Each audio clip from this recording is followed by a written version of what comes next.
Good evening বন্ধুরা, কেমন আছো? আজকে এখন আমাদের মানে ঠাকুর বরণ করব আমি, আর ঠাকুরের জায়গাটা মোটামুটি পরিষ্কার হয়েই গেছে। তো চলো দেখাচ্ছি। মায়ের এবার চলে যাবার পালা, মানে ঘরে ফেরার পালা।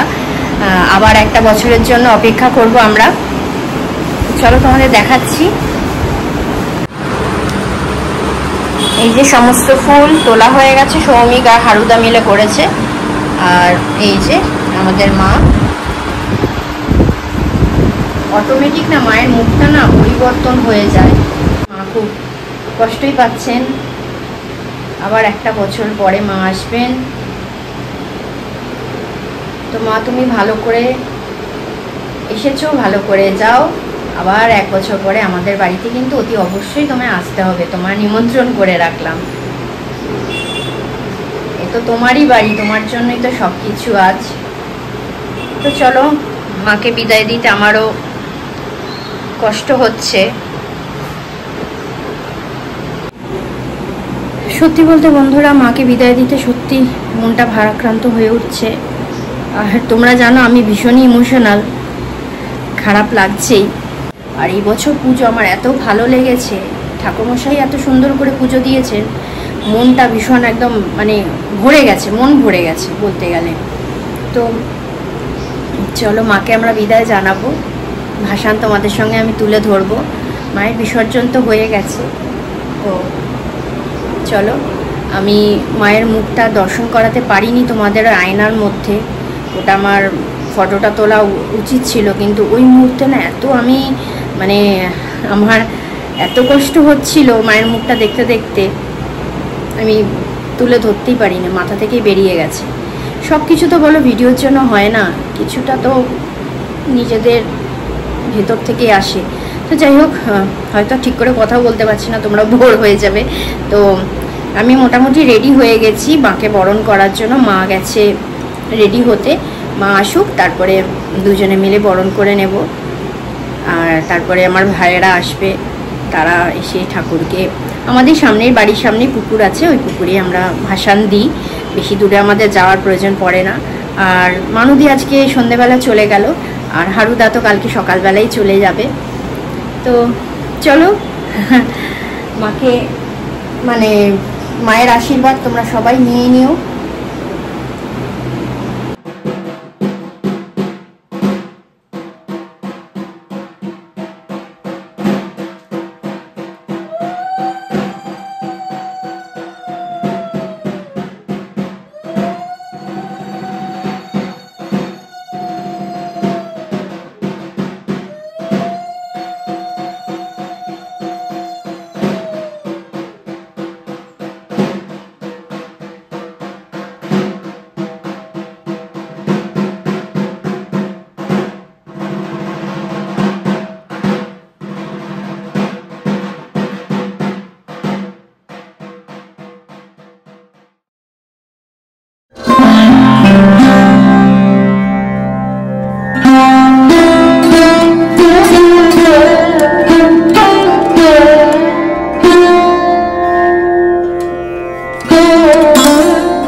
ওই দেখো বন্ধুরা, পুরো পরিষ্কার হয়ে গেছে ঘর তো। আর এইসব রাখা হয়েছে, হারুদা নিয়ে যাবে কালকে। হারুদা তো সকালবেলা বেরিয়ে যাবে। সমস্ত মা পরিষ্কার করে নিল, একদম সাবান জল করে সমস্ত ঘর দোর মোছামুছি, যাতে একটু পা ফেলে হাঁটতে পারি, এই হচ্ছে ব্যাপার। পুরো ঘর দোর পরিষ্কার একদম। বাসন কোসনও আমার এই খাটে ওখানে তোলা হয়ে গেছে।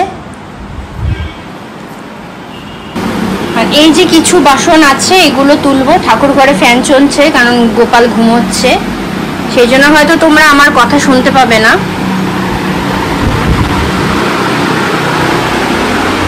এই দেখো মাকে এখানে বসিয়ে দিয়েছি।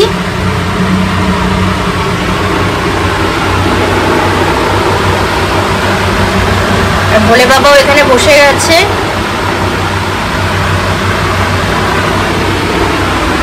এখানে টুকটাক করে কিছু কিছু জিনিস রয়েছে যেগুলো কালকে বা পরশুদিন মেজে ঘষে সব উঠে যাবে, অসুবিধা নেই।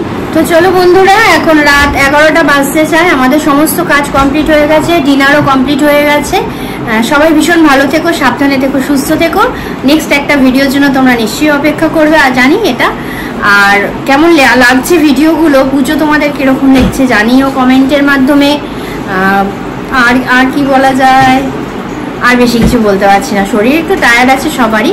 যাই হোক, আবার একটা মানে বছরের প্রতীক্ষা, মা আসবে এই মনে আশা নিয়ে আমরা এখানে আজকে আমি ব্লগটা শেষ করছি।